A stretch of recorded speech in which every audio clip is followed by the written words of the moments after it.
नमस्कार, आप देख रहे हैं बिजनेस टुडे बाजार। मैं हूं हर्ष शर्मा, एक बार फिर आपके सामने हाजिर हूं बड़ी खबर लेकर। बड़ी खबर है एक सरकारी बैंक से जुड़ी हुई।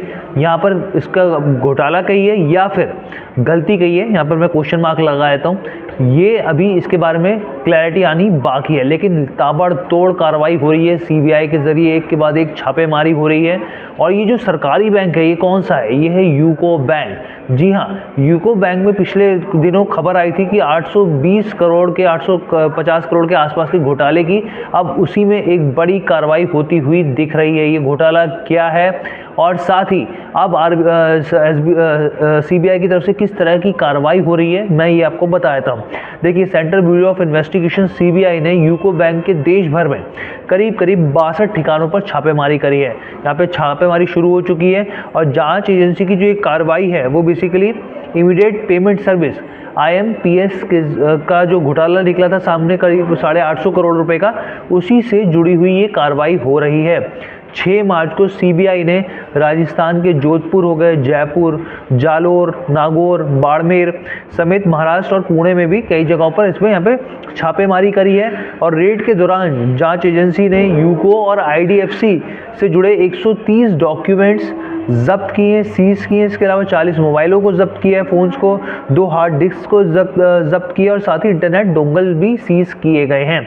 यानी कार्रवाई जो है बड़ी होती दिख रही है। और इसके साथ ही मैं आपको बताऊं, एजेंसी ने सभी चीज़ों को फॉरेंसिक टीम के पास जांच के लिए भेज दिया है।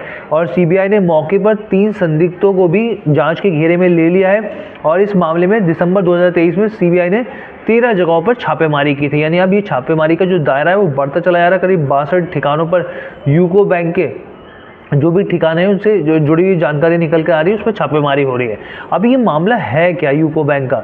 तो अब ये जो मामला है ये करीब 10 से 11 नवंबर के 2023 के आसपास का। देखिए, आज के दौर में हम लोग कभी भी कुछ इंस्टेंट ट्रांजैक्शन करना होता है तो UPI के जरिए कर लेते हैं। अगर UPI नहीं था तब हम क्या करते थे? तब हम लोग IMPS की मदद लेते थे। IMPS क्या है? देखिए, इमीडिएट पेमेंट सर्विस होती है। पहले क्या होता था, आप IFSC कोड डालते थे, सब चीज़ें डालते थे और उसके बाद ट्रांजेक्शन करते थे, ये तुरंत हो जाता था। लेकिन अब UPI आया तो वो और ज़्यादा फ्रिक्वेंटली तेज़ी से होने लगा। अब मामला है क्या? मामला तो पहले खबर ये थी कि ये करीब मैं आपको बताऊं कि 1.5-2 करोड़ के घोटाले का मामला है, जो यूको बैंक ने BSE और NSE को सूचित किया था। लेकिन ये मामला बढ़ते बढ़ते 800-850 करोड़ का हो गया।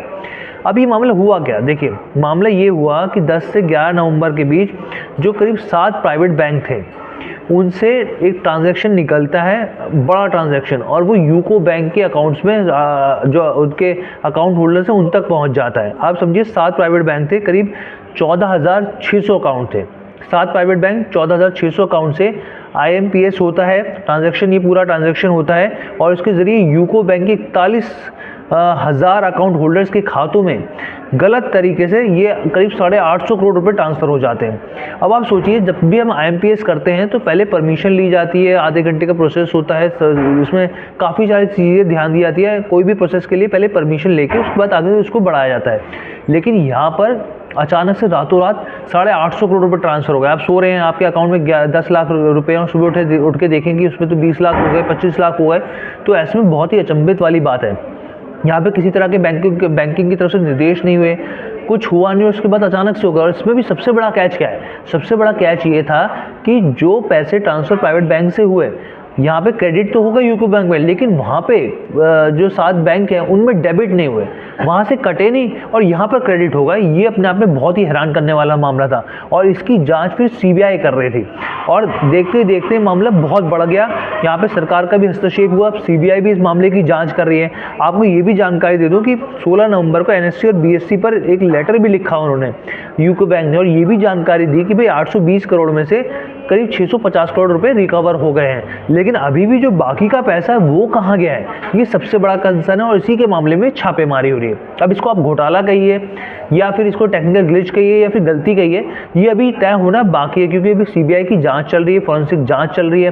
अब जो भी दायरा है वो अपना आगे बढ़ाएंगी और जो भी निकल कर आएगा हम आपको अपडेट करेंगे। लेकिन फिलहाल तो ये मामला और गंभीर होता जा रहा है। कैसी लगी आपको ये वीडियो, कमेंट करके जरूर बताइएगा। बिजनेस टुडे बाजार के साथ जुड़ने के लिए बहुत बहुत धन्यवाद।